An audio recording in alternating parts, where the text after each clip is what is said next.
La palabra de Dios dice en Génesis 3, 23, 24, juntos honramos al Padre, al Hijo y al Espíritu Santo. Y lo sacó Jehová del huerto del Edén, para que labrase la tierra de que fue tomado. Echó pues fuera al hombre, y puso al oriente del huerto de Edén querubines y una espada encendida, que se revolvía por todos lados para guardar el camino del árbol de la vida. Tome su asiento, por favor. Entonces, esta tarde quisiera que siempre sus Biblias estén abiertas, pues, porque queremos estudiar un poco el texto bíblico y lo vamos a hacer bajo el tema, ojo con el tema, y lo sacó y lo echó. Y lo sacó y lo echó. Ese es el tema. Porque dice el versículo 23, y lo sacó Jehová. Y el versículo 24 dice, y lo echó. Entonces, quizás nosotros al leerlo rápidamente no logramos descubrir esa diferencia, pero no es lo mismo que lo saquen a que lo echen. Entonces el texto bíblico nos está diciendo algo muy importante entre el versículo 23 y 24, algo que sucedió en el huerto y nosotros debemos pues estudiarlo por ahí. Por eso el tema es, lo sacó y lo echó. Bueno, de alguna manera deben de entender, creo que todos estamos familiarizados con el relato bíblico de Génesis capítulo 3. Y una de las cosas es, por el relato bíblico entendemos que Génesis 3 dice claramente que la serpiente era más lista y más astuta que todos los animales, etcétera, etcétera, etcétera. Pero Satanás va a, hermanos amados, va a experimentar, o más bien va a hacer un experimento en la primera pareja. ¿Cuál? Satanás, dice la Escritura, que es el padre de mentira. O sea, él inventó la mentira, él la engendró, él engendra hijos mentirosos. Pero aquí está preparando un nuevo proyecto, un nuevo método que quiere implementar en la primera pareja, aparte de hacerlos pecar. ¿Cuál es ese? Satanás va a probar en la primera pareja la desesperación en la pareja. O sea, va a generar que la pareja se sienta desesperada. La desesperación, en términos generales, significa pérdida de esperanza. O sea, que si una persona está desesperada, es capaz de hacer cualquier cosa, porque en su creencia ya no tiene esperanza de nada. Entonces Satanás va a probar eso en la primera pareja, y ustedes conocen, hermanos amados, del proceso, pues, que se le acerca a la señora y definitivamente pues los hace caer en el pecado. Y dice el versículo 7 del capítulo 3, entonces fueron abiertos los ojos de ambos y conocieron que estaban desnudos. Cuando ustedes ven el versículo 7, Satanás ha logrado el objetivo. ¿Cuál? Que la pareja desobedezca al Dios de los cielos.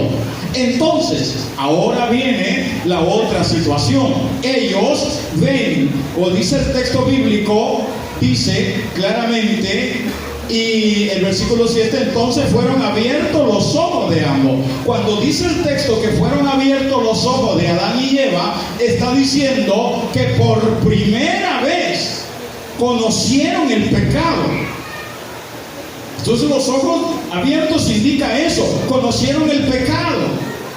Y créanme que la primera pareja, cuando conoció el pecado, no es que se puso contenta, hizo fiesta, hizo qué sé yo, no. Ellos, de alguna manera, hermanos amados, esa experiencia del pecado, ellos la rechazaron, ellos rechazaron al pecado. No fue una buena impresión que Adán y Eva tuvieron del pecado. Cuando lo conocieron, ellos no lo aceptaron, pero allí estaba. O sea, sí rechazaron el pecado. Por eso él sigue diciendo el versículo 7, sigue diciendo, y descubrieron que estaban desnudos. O sea, allí es cuando ellos ven el pecado y no lo aceptan. Es como que si Adán le dijo a Eva, Eva, estás desnuda. Adán está desnudo, pero anteriormente no podían ver ese pecado. Ahora sí lo están viendo, y al verlo, ellos no lo están aceptando. Adán no le está diciendo a Eva, Eva, qué bonita te ves desnuda. Hombre, te ves elegante. Uy, Adán, qué hermoso, nunca te había visto así. No. No están halagándose por el pecado. Lo están rechazando, lo están detestando, hermanos amados. Pero ahí entró en ese momento el proyecto de Satanás. El proyecto consistía en que la pareja se sintiera, hermanos, desesperada. Ahora, ¿qué hacemos? Eva, ¿qué hacemos? Adán, ¿qué hacemos? La desesperación comenzó a llegar en ellos. ¿Y cuál fue el análisis que ellos tomaron de esto? Buscar, bueno, lo primero que llegaron a la conclusión, que ya no había esperanza, porque la palabra ya había establecido que el día que comiesen del árbol del bien y del mal, ciertamente morirían. Entonces ellos tenían ese mensaje grabado en su corazón, tenían ese mensaje vivo en sus vidas, porque cuando Dios llegaba les predicaba, los instruía, les enseñaba, y esos mensajes estaban en ellos. Cuando ellos han pecado, han detestado el pecado. Entonces ellos no es que van y dicen, no podemos llevar el pecado delante de Dios, porque Dios dijo que el día que comiésemos moriríamos. Entonces, Eva, quiero decirte, le dice a Adán, no hay esperanza para nosotros. Allí comenzó la desesperación, llevarlos a una mentalidad que no había esperanza para ambos. Pero si Adán dice claramente, de seguro le dice, bueno, Eva, ya no tenemos esperanza, hemos desobedecido al Dios de los cielos. Y hago un paréntesis en ese comentario, porque cuando el Dios de los cielos bajaba, hablaba, predicaba a la pareja, esos sermones estaban grabados en sus corazones, y ellos por eso dijeron, ya no tenemos esperanza, porque Jehová ya habló diciéndonos que no hay solución para esto. Y esto se los digo, que cada sermón que Dios nos envía, cada mensaje profético que Dios nos envía, debería de estar siempre fresco en nuestra vida, en nuestro corazón, y recordarlo. Si bien es cierto, aquella pareja, hermanos amados, no tuvo esperanza, la palabra dijo Cristo que les he hablado, esa los juzgará en aquel día. Por lo tanto, nosotros también corremos ese riesgo de que mensaje tras mensaje, palabra tras palabra, y no la obedecemos, no la acatamos, en aquel día no nos juzgará Dios, no nos juzgará Cristo, nos juzgará la palabra que Él ha hablado. La única diferencia es que entre Adán y nosotros sí tenemos esperanza. Hijitos míos, estas cosas os escribo para que no pequéis. Pero si alguno hubiere pecado, abogado tenemos para con el Padre, a Jesucristo el justo, y la sangre de su Hijo Jesucristo nos limpia de todo pecado. O sea, nosotros tenemos esperanza, pero Adán no la tenía. Entonces él buscó una alternativa. ¿Cuál? Habló con su señora y le dijo, Eva, definitivamente no hay esperanza para esto, así que vamos a hacer algo. Al menos solucionemos un poco el problema, hagámonos delantales y cubrámonos. O sea, ellos van a buscar una solución humana para resolver el problema del pecado. Y ya les he explicado que definitivamente eso no les solucionaba. O sea, ellos comenzaron a tomar una iniciativa en vista de que no había esperanza. Y ahí estamos nosotros, viendo algo que pasó. Quiero recordarles un poco, dice el texto, que la mujer vio el árbol, según el versículo 6, dice, y vio la mujer que el árbol era bueno para comer, que era agradable a los ojos, árbol codiciable para alcanzar sabiduría, y tomó de su fruto y comió. Punto. Cuando veo el versículo 6, encuentro algo, ¿cuál? Que fue cuando ella toma la fruta, la come. Entonces, cuando ella come la fruta, cometió el pecado. Esto me lleva a recordar el pasaje bíblico, hermanos amados, de Juan 13:27, donde dice, y después del bocado, Satanás entró en él. ¿En quién? En Judas. O sea, el relato es el mismo. La labor de Satanás siempre ha sido darle de comer pecado a la gente. Satanás desde el principio hizo que la primera pareja comiera del pecado. También con Judas no era la excepción. Y eso ha venido por todas las generaciones. Si el hombre, por eso, hermanos amados, la mujer, cuando come el pecado, Satanás se vive alegre. Aquí dice que cuando, después de haber... después del bocado, Satanás entró en él. Cuando Jesús está en la cena, Satanás come y Satanás entra a la vida de él. El bocado, después del bocado de Eva y Adán, también Satanás comenzó a tomar el control de la primera pareja. Tomó el control de Judas. Judas, de alguna manera, ya cuando Satanás estaba dentro de él, porque Judas le rindió su vida a Satanás. Entonces, cuando esto sucede, ¿qué es lo que pasa? Judas trata de resolver el problema. Hay algo bien importante que les voy a explicar en eso. Judas trata de resolver el problema que ha cometido. También Adán y Eva tratan de resolver el problema que han cometido. Entonces, ¿qué estaba esperando Dios? Que Adán se arrepintiera. ¿Qué estaba esperando Jesús de Judas? Que Judas se arrepintiera también. O sea, Dios estaba dispuesto a aceptar que ambos, Adán y Eva, se arrepintieran de lo que habían cometido. Pero la palabra arrepentimiento en términos griegos es metanoia, que significa cambio radical de 360 grados. O sea, voy para allá, pues voy a dar la vuelta y me regreso para allá. Eso es en el término griego la palabra cambio. Pero en Judas y en Adán y Eva no hubo metanoia, o sea, arrepentimiento. Lo que hubo es metamelomai, que significa remordimiento. Ese es el texto. En ellos no hubo arrepentimiento. En Judas y en Adán lo que hubo fue remordimiento. ¿Y qué es el remordimiento? Es culpa. Entonces, el remordimiento no salva. El sentirse culpable no salva. Lo que salva es el verdadero arrepentimiento en la vida de la persona. Una persona, cuando está arrepentida, está dispuesta a cambiar. Si va en el rumbo equivocado, da vuelta y sigue el rumbo correcto. Ese es arrepentimiento. Pero Adán y Judas no estaban arrepentidos, tenían remordimiento. Adán tenía culpa, sentía culpa. Judas sentía culpa. ¿Y sabes que ambos buscaron una solución?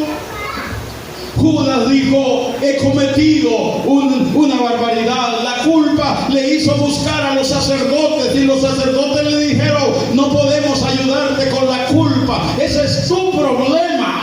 Adán dijo: no hay problema, el problema es grave, no puedo hacer nada. Como tenía remordimiento y culpa, dijo: voy a acudir a las hojas que me cubran, las hojas de higuera serán mi solución. ¿Por qué? Porque la culpa también comete un error grave en la vida de la persona. ¿Cuál?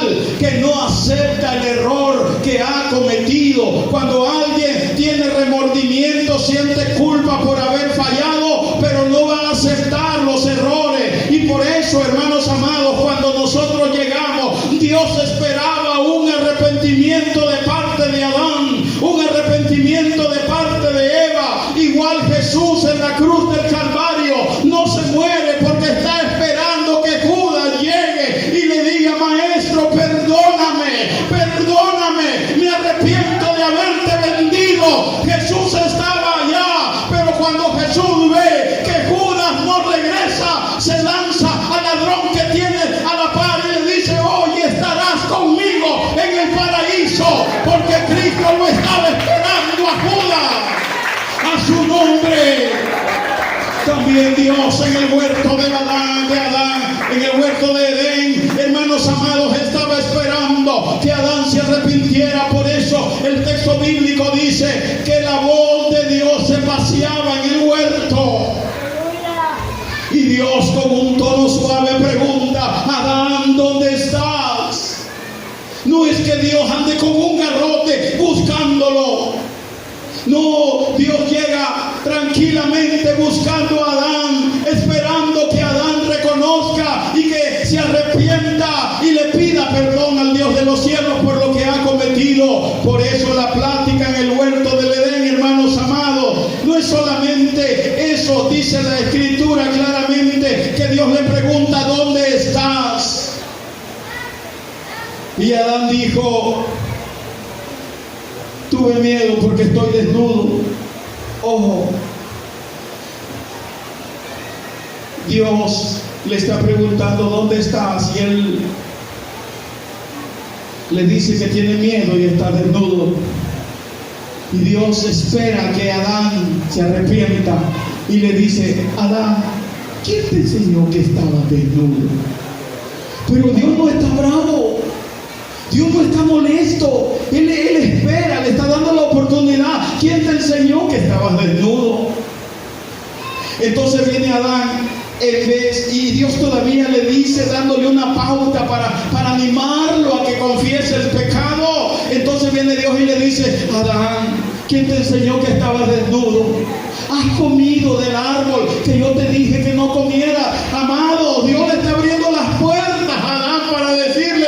Adán hubiera dicho: sí, Señor, perdóname, yo cometí el error, Señor, sí comí del árbol que me dijiste. Eso era lo que Dios esperaba de Adán. Pero Adán no, hermanos amados, no actúa así, todo lo contrario, porque Adán no tenía arrepentimiento. Sentía culpa, sí, pero lo que tenía era remordimiento. La culpa lo que hizo fue, definitivamente, Adán contesta: la mujer que me diste. Dios no esperaba esa respuesta de Adán. Dios esperaba que Adán le dijera, cuando le dice: has comido del árbol, solo era que él le dijera: sí, Señor, perdóname, comí del árbol que me dijiste que no comiera. Eso era lo que Dios quería, pero él no tenía arrepentimiento. Y cuando no hay arrepentimiento en la persona, hay culpa. Y la culpa lo que hace es transmitirse a otro. Los errores que uno comete con la culpa, trata de echárselos a otro. Adán sentía culpa: la mujer que me diste. Está culpando a otro porque no hay arrepentimiento en él. Cuando una persona está arrepentida, no culpa a nadie de los errores, los problemas, las dificultades que está cruzando en la vida cristiana. Reconoce que es su problema y que el error es de él, de ella, y él lo acepta. Y cuando Dios le dice: comiste del pecado que te dije que no comiera, la persona que está arrepentida dice: sí, Señor, perdóname. No es culpa de la hermana, no es culpa del hermano, es mi culpa. Entonces Dios es fiel y justo para perdonar la vida del creyente y comienza un nuevo proceso. A su nombre, a su nombre. Por eso entendemos que ellos tenían culpa, porque Adán comienza a culpar: sí, que la mujer que me diste. Dios no le reprocha esa respuesta a Adán, sino que lo que sigue es: de acuerdo, Eva, ¿qué hiciste, hija? Esperando Dios que tal vez Eva se arrepintiera. ¿Qué hiciste, Eva? ¿Qué hiciste? Ambos sabían que no tenían que comer del árbol. Entonces Eva viene, no tiene arrepentimiento, pero sí tiene culpa y se la traslada a otro. La serpiente me engañó. ¿Ven qué problema es cuando en las congregaciones hay problemas, dificultades, angustia? La persona ha cometido pecado y siempre va a culpar a otro. Es porque no hay arrepentimiento. Vos tuviste la culpa. Ella tuvo la culpa. Ustedes tienen la culpa. Vosotros tenéis la culpa. Nosotros tenemos. Y todo el verbo se traslada. Yo, tú, él, vosotros, nosotros, ellos, etc. No. Cuando se comete una falta y es pecado, uno debe de aceptarla delante de Dios y no culpar a otros como ellos lo están haciendo. Por eso aquí vemos que la culpa se la han trasladado a ellos. Entonces, hermanos, qué tremendo, ¿no? ¿No se arrepintieron? No se arrepintieron. Y yo creo que eso es lo que pasa en la vida cristiana. En los hogares siempre están echándose la culpa los unos a los otros. En los trabajos siempre se están echando la culpa los unos a los otros. En la iglesia es que por el hermano fulano. Y que no es el hermano, no es la hermana. Es Satanás que cuando te dio a comer del pecado, tú te lo tragaste, entonces Satanás se metió. Porque debo de aclararte, el proceso de Satanás es usar siempre a alguien para poder destruir la vida de otros. Satanás usó la serpiente y destruyó la vida de Eva. Eva, pues definitivamente ya con el bocado adentro y Satanás adentro, destruyó la vida de Adán. Entonces así funciona Satanás. Siempre va a usar a alguien para meterse y ese va a destruir a otro. Iglesia, oro a Dios para que Dios nos dé sabiduría, entendimiento y de reprender al demonio cuando quiera entrar a nuestras vidas. Muchas veces alguien te va a llevar un plato de chambre, de mentira, de elogios, de lo que sea. No te lo comas, es pecado. No te comas el chambre, el chisme, las lenguas largas, no te las comas porque se te va a meter el diablo. Entonces vas a destruir a los hermanos, a la familia, a los vecinos. A su nombre tienes que reprenderlo en el nombre de Jesús. Porque ese proyecto lo trae desde el principio el demonio. Tengo unos minutitos para finalizar. Explicarles el versículo 23 y 24. Y lo sacó Jehová del huerto. Versículo 24. Echó pues fuera al hombre y lo puso al oriente del huerto del Edén. Les decía que no es lo mismo sacar que echar. Por ejemplo, la palabra, de alguna manera, cuando vemos acá, para poder entender el versículo 23 y 24, deben de analizarlo así. Dice la Escritura que Dios en Edén hizo un huerto. O sea, que habían varias manzanas de tierra y a ese territorio se le llamó Edén. Sí. De Edén salía un río que se dividía en 4. Entonces esos ríos, fíjate bien, atravesaban todo Edén. O sea, era bastante tierra, era un territorio grande Edén. Pero allí Dios, en medio de Edén, a un lado había un río y al otro lado otro río. En medio Dios hace un huerto. ¿Logran captar eso? Entonces, haciendo el huerto era algo especial el huerto estaba en Edén. Cuando Dios lo pone ahí, hace de todo ese huerto una belleza hacia el hombre y lo pone ahí. El hombre no tenía necesidad de nada. Ese huerto era rico en todo. Pues el versículo 23 dice, y lo sacó Jehová del huerto. O sea, la palabra sacar en el texto hebreo indica que Dios se despidió de Adán. O sea, se despidió en el huerto. Cuando Adán ha pecado y la situación se complicó, ha maldecido a la serpiente, ha maldecido la tierra, le dejó el castigo a la señora, le dejó el castigo al hombre, etcétera. Y así, entonces viene Dios, se despide de ellos. Eso es sacar del huerto, del paraíso de Edén. Dios se despide y le dice de seguro, bueno, Adán y Eva, váyanse. Me duele, pero váyanse. Se está despidiendo, lo sacó, se está despidiendo. Es que Dios es así, sí le ha dolido, porque el versículo 22 dice, y dijo Jehová Dios, he aquí el hombre es como uno de nosotros, sabiendo el bien y el mal. Ahora pues que no alargue su mano y tome también del árbol de la vida y coma y viva para siempre.